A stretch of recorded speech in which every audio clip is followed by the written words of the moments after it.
참여하신 한성교회 모든 성도 여러분을 환영하고 축복합니다.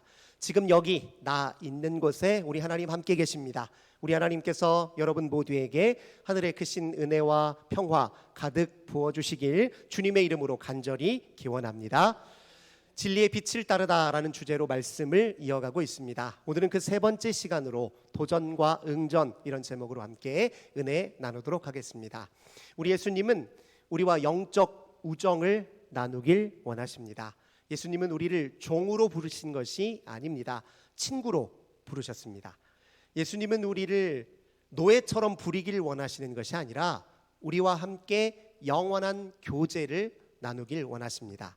그래서 그 영적 우정과 사귐의 일환으로 우리 하나님께 직접 들은 것을, 즉 진리를 예수님은 우리와 공유해 주십니다. 우리가 잘 아는 것처럼 좋은 우정은 서로 마주보는 관계이면서 동시에 같은 곳을 바라보는 관계입니다. 우정이라는 것은 삶의 지향 가치를 공유하고 그 가치를 구현하는 과정 속에서 깊어집니다. 우리 예수님께서 제자들과 공생의 내내 동거동락했던 사실을 한번 떠올려 보십시오. 제자들은 예수님과 내내 생을 함께 했잖아요. 모든 삶을 같이 공유했습니다. 예수님이 거주하여 살던 영적 세계를 제자들도 직접 목도했습니다. 그저 추상적인 가치로 그치는 것이 아니라 그것이 실제 우리가 경험 가능한 실체로서 진리를 우리에게 보여주셨습니다. 예수님과 함께 제자들은 진리를 같이 마음에 품고 그 진리 안에 거하여 살 수 있었습니다. 그것이 예수님이 우리에게 허락하신 영적 우정의 선물입니다. 그 우정의 선물은 우리가 잘 아는 것처럼 더 나은 삶의 향상, 우리 존재의 질적 변화와 관련되어 있습니다. 그렇게 진리를 공유하고 진리 안에 함께 거하여 교제하며 삶으로 우리에게 온전한 변화가 나타났습니다.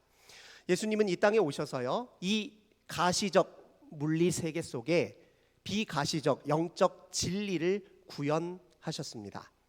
이 세상이 결코 눈에 보이는 것으로 그치는 것이 아니라 눈에 보이지 않는 영적 세계가 이 세상 한복판에, 우리 삶의 한복판에 깃들어 있다는 사실을 우리에게 확인시켜 주셨습니다.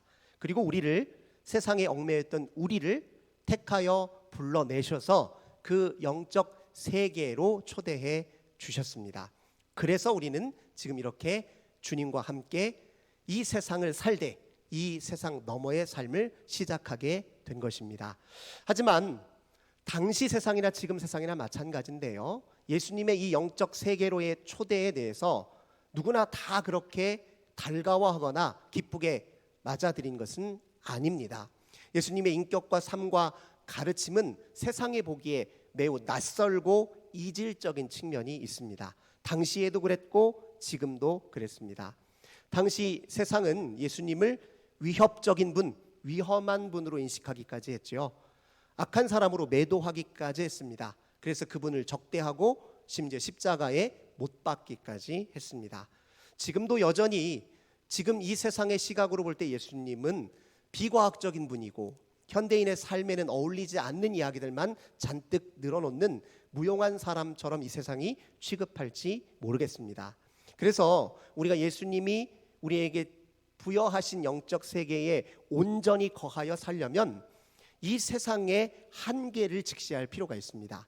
이 세상의 한계에 도전하기도 해야 되고, 예수님처럼 이 세상의 거짓 실체를 드러내면서 이 세상의 저항에 응전할 필요도 있습니다.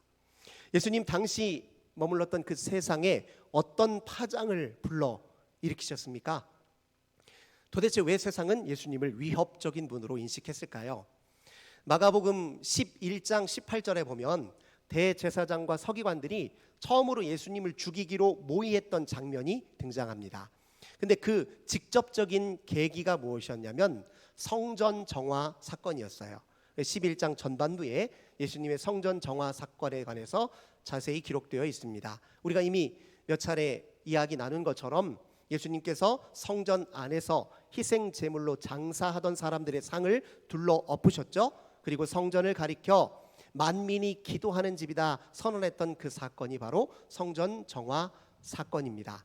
이 사건은 별것 아닌 것이 아니라 당시 유대 사회가 공유하고 있었던 믿음, 가치와 의미, 체계, 법, 제도, 인습에 대한 매우 심각한 도전이었습니다.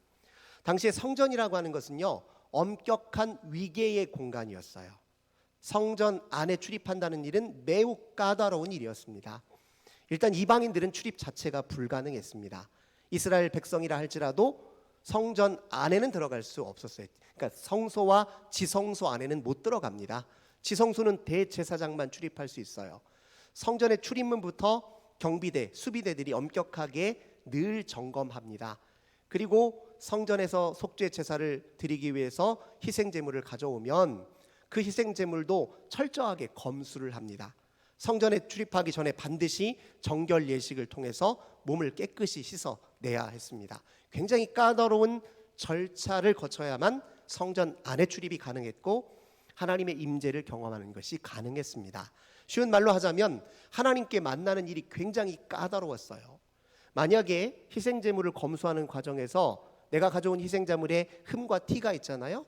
그러면 그것으로 예배 못 드린다 하면서 성전 안에서 장사하는 사람들이 준비한 희생제물을 큰 돈을 들여서 사서 제사를 드리거나 아니면 그런 돈이 없으면 그냥 발길을 되돌려야 하는 일들이 비일비재했습니다.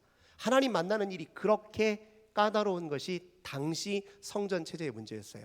근데 이것은 역설적으로 하나님을 지근거리에서 모신다라고 여겨져 있는 대제사장의 영적 권위는 굉장히 높이는 일로 드러나기 시작했습니다. 백성들과는 하나님과 늘 거리를 만들어 두게 하고요.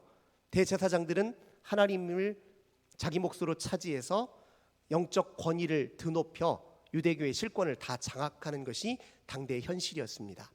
또 많은 이스라엘 백성들이요, 하나님 앞에 제대로 된 속죄 제사를 못 드려서 늘 마음 한편으로 죄의식과 죄책감을 안고 살았던 것이 당시의 현실이었어요.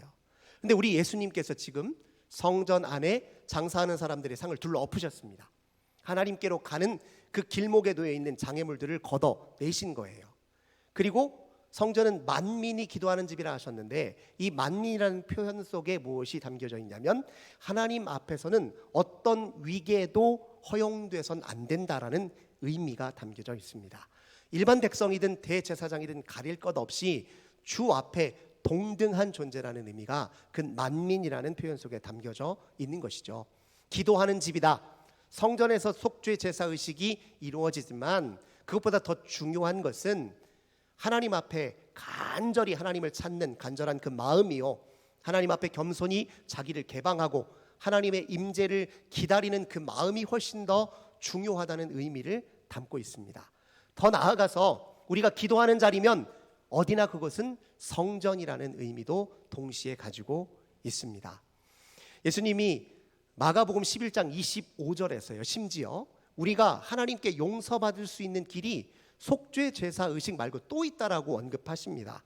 서서 기도할 때 아무에게든 혐의가 있거든 그들을 용서하라고 말씀하십니다. 그러면 하늘 아버지께서도 우리의 허물을 용서하실 것이다, 이렇게 선언하셔요.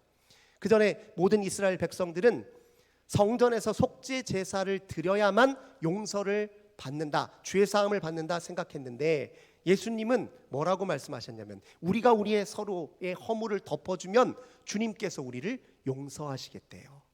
그러니 이런 이야기를 대제사장과 서기관들이 들으니 얼마나 불편하겠어요. 못마땅하겠습니까? 그들은 예수님을 적대할 수밖에 없었을 것입니다.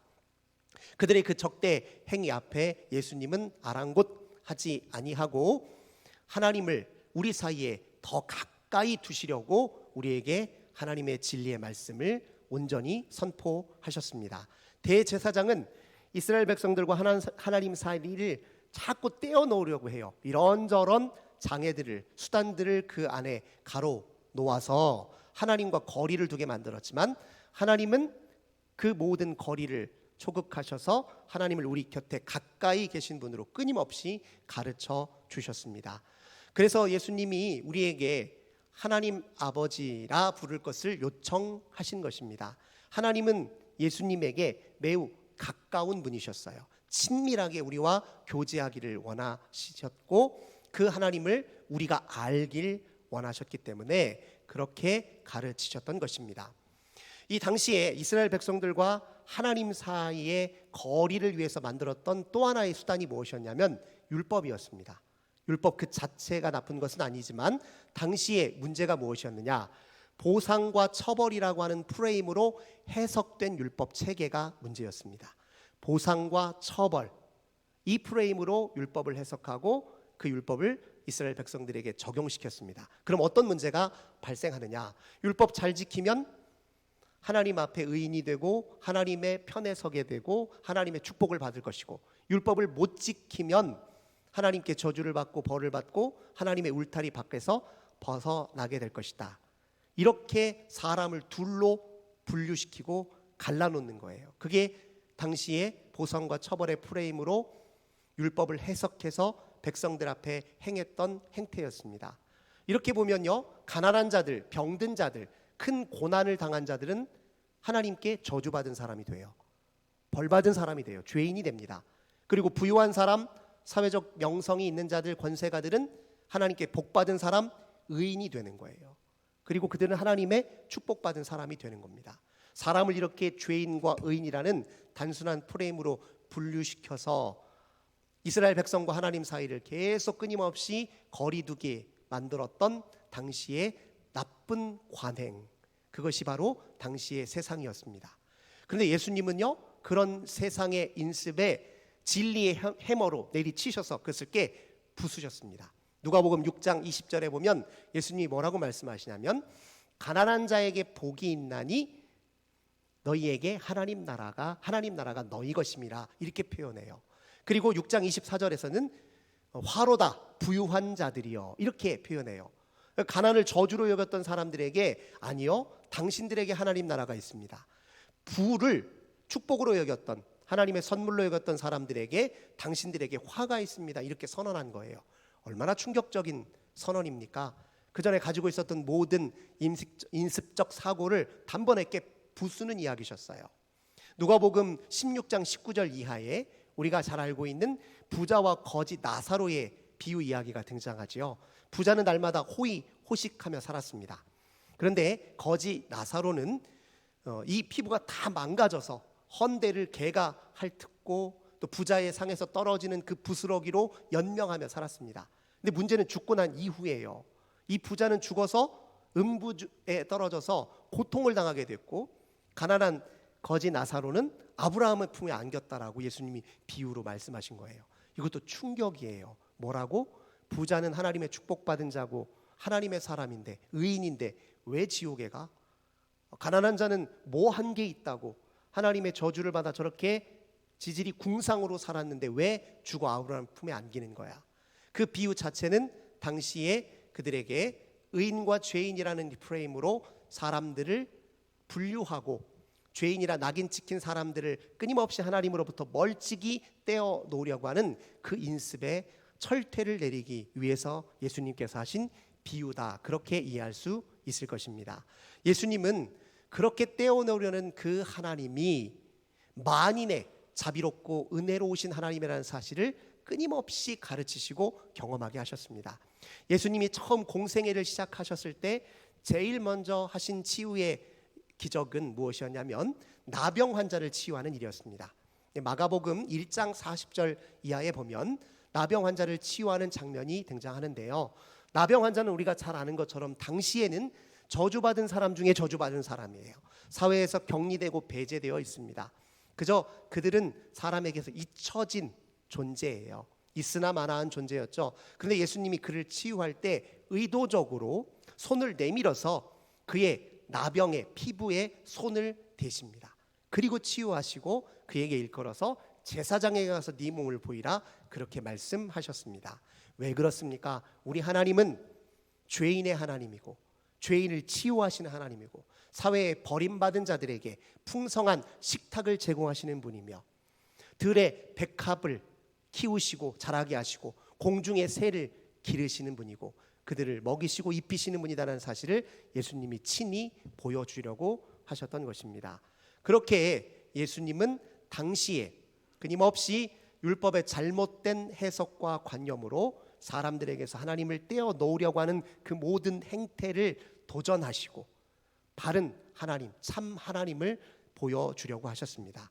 그러니 당시에 그런 잘못된 프레임에 근거하여서 기득권을 가지고 있었던 사람들의 눈에 예수님들이 얼마나 못마땅하게 보였겠습니까? 그들은 율법을 가지고요, 자기 의를 자랑하는데 힘썼습니다. 기득권자들 중에 대표적인 사람들이 바리새파 사람들이었죠. 그들은 율법의 행위 자체로 명예를 쌓고 사람들의 인정을 받고 사회적 유대 관계 속에서 자기 입지를 강화하는 데 그걸 사용했던 사람들이잖아요. 그들이 왜 구제했습니까? 사람들에게 보이려고 구제했어요. 왜 기도했습니까? 다른 사람들 들으라고 기도했어요. 왜 금식했습니까? 티내려고. 나 경건한 사람이고 종교적 외식을, 종교적 형식을 철저하게 따르는 사람이라는 것을 보이기 위해서 그렇게 했죠. 근데 무엇이 빠졌습니까? 그들 마음에 하나님을 향한 마음이 빠졌어요. 율법의 행위 속에 사랑이 빠져 있습니다. 사람들에게 인정은 받았는지 모르지만 하나님의 영이 없어요. 사람들과 친밀한 유대 관계는 형성했는지 모르지만 하나님과의 관계는 피상적인 차원에서 전락했어요. 그들의 거짓 자아는 기고만장했는지 모르지만 그리스도 안에서의 참 자아는 상실되어 버렸다는 거죠. 그래서 당시에 그런 율법의 잘못된 관행과 해석 체계를 바로잡기 위해서 우리 예수님은 무엇을 강조하셨느냐? 마음의 변혁을 강조하셨습니다. 마음이라고 하는 것, 성경에서 말하는 마음은 그저 생각과 감정의 기능을 말하는 것이 아닙니다. 우리의 생각, 지각, 감정, 의지가 생성되고 발현되는 토대, 내적 토대를 의미해요. 생각의 방향과 성격과 질을 결정짓는 우리 내면의 심층 자아를 성경은 마음이라고 얘기합니다. 이 마음이 달라져야 율법의 외피가 아니라 본질을 실현할 수 있다 말씀하셨어요. 예수님이 보시기에는 율법의 본질은 자비와 은혜에 있다고 보았습니다. 하나님 사랑과 이웃 사랑에 있다 보았어요. 누가복음 6장 36절 너희 아버지가 자비로우심과 같이 너희도 자비로운 자가 되라 이렇게 말씀하신 이유이죠. 그래서 마음의 변혁을 중히 여기셨습니다. 근데 마음이 어떻게 근본적으로 달라집니까? 우리의 마음은, 우리의 심층 자아는 무엇을 지향하느냐에 달려 있습니다. 우리의 마음의 중심이 하나님을 지향하고 하나님께 철저히 주의 집중하며 하나님께 우리의 마음의 시선을 고정하면 하나님께서 우리의 마음의 심층에 임하셔서 우리 마음을 바꾸어 주시고 변화시켜 주십니다. 그건 우리의 능력이 아니라 주의 능력이고 권능입니다. 우리는 헤아릴 수 없는 신비로 우리 가운데 그렇게 역사하십니다. 그건 심리학적으로 다 설명이 불가능합니다. 논리적 언어로 우리 내면 세계에 하나님이 역사하시는 일을 다 헤아려 묘사하거나 표현할 수가 없어요. 다만 하나님께 우리의 마음의 시선을 고정하면 그 일이 일어납니다.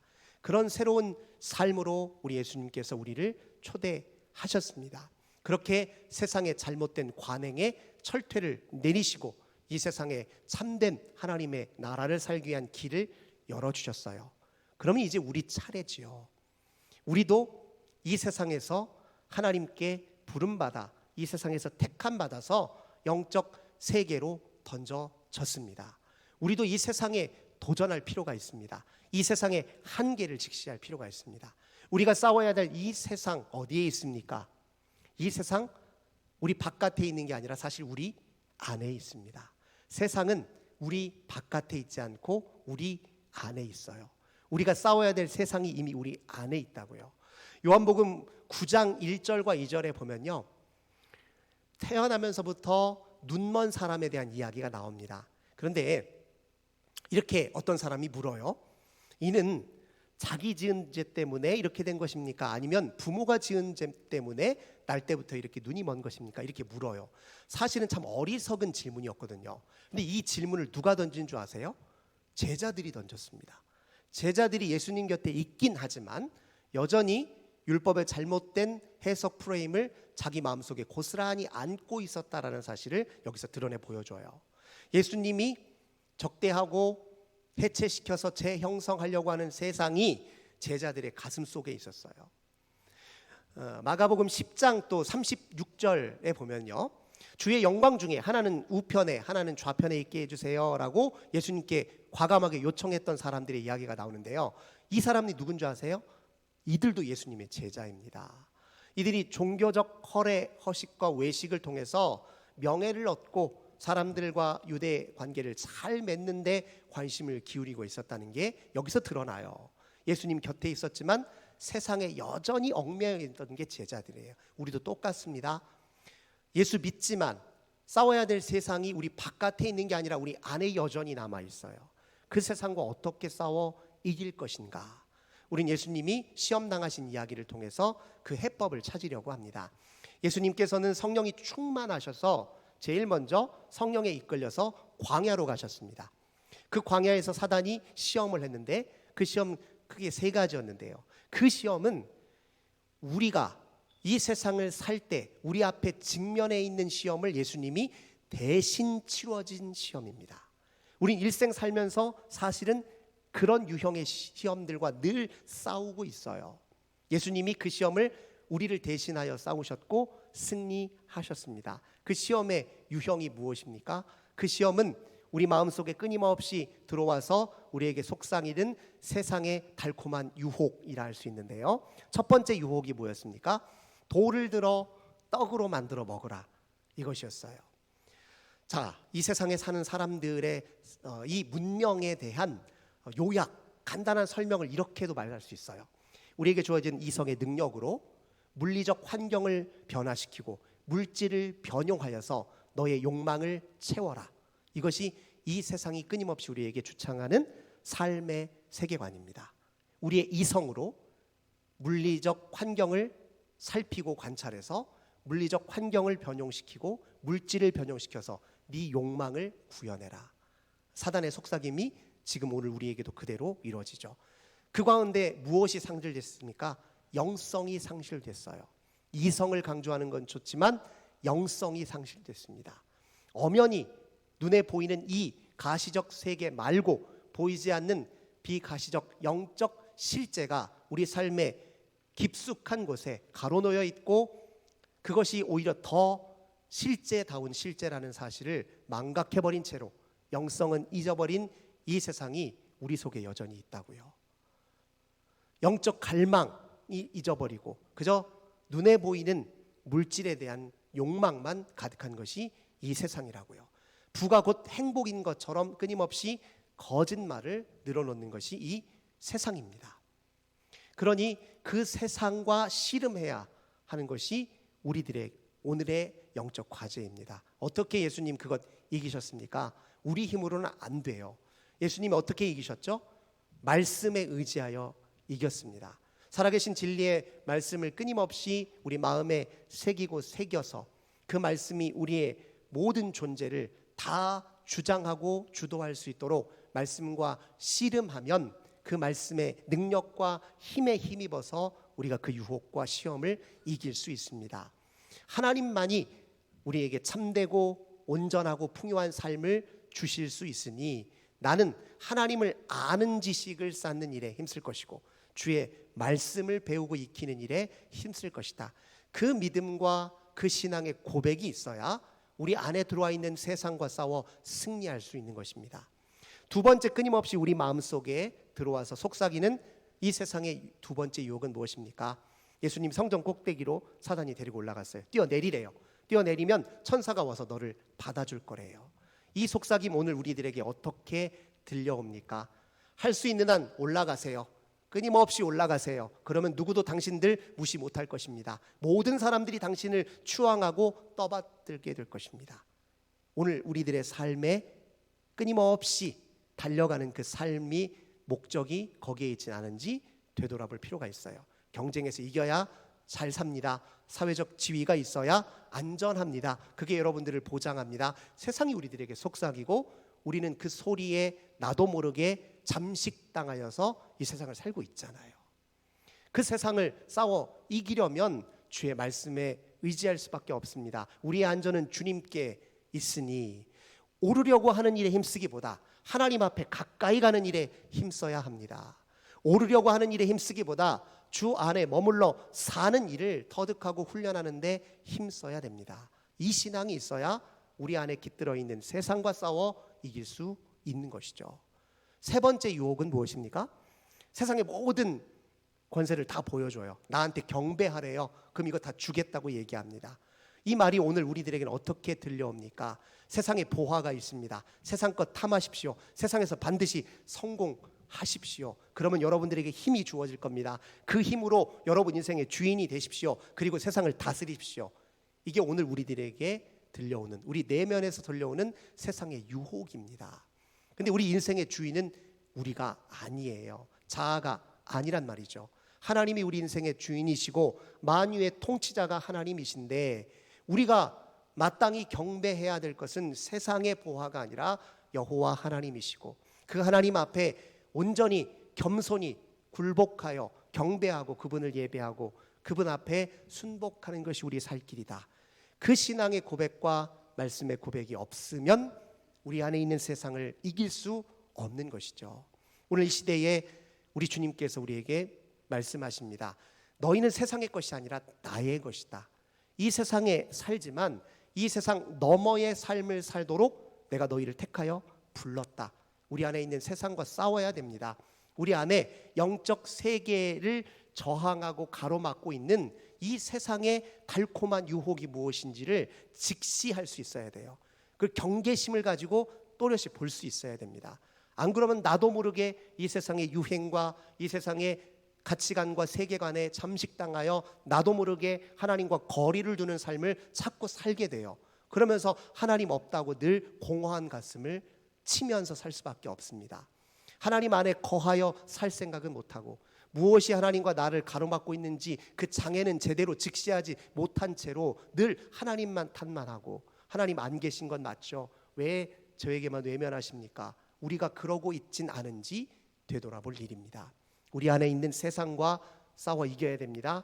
그 싸움 이미 승리가 보장되어 있습니다. 하나님이 예수님이 우리를 대신하여 그 싸움을 싸우셨고 이기셨어요. 십자가에서 승리하셨습니다. 세상에서 담대하라. 내가 세상을 이기었노라. 이게 예수님의 우리의 약속이고 선언입니다. 우리 안에 세상에 싸우셔서 이 세상에 도전하고 응전하셔서 이 세상에서 세상 너머의 삶을 살고 영적 진리의 세계 안에 온전한 참된 삶을 살아내시는 저와 우리 모든 성도님들 되시길 주님의 이름으로 간절히 기원합니다. 좋으신 주님 감사드립니다. 우리 앞에 큰 산처럼 있는 이 세상에 노예로 살지 않도록 도와주셔서, 굴복하지 않게 도와주셔서, 영적 진리 앞에 저희들 겸허하게 엎드리고 기쁨으로 받아들여 그 안에 머물러 사는 저희들 다 되게 하여 주옵소서. 주 예수님의 이름으로 간절히 기도드립니다. 아멘.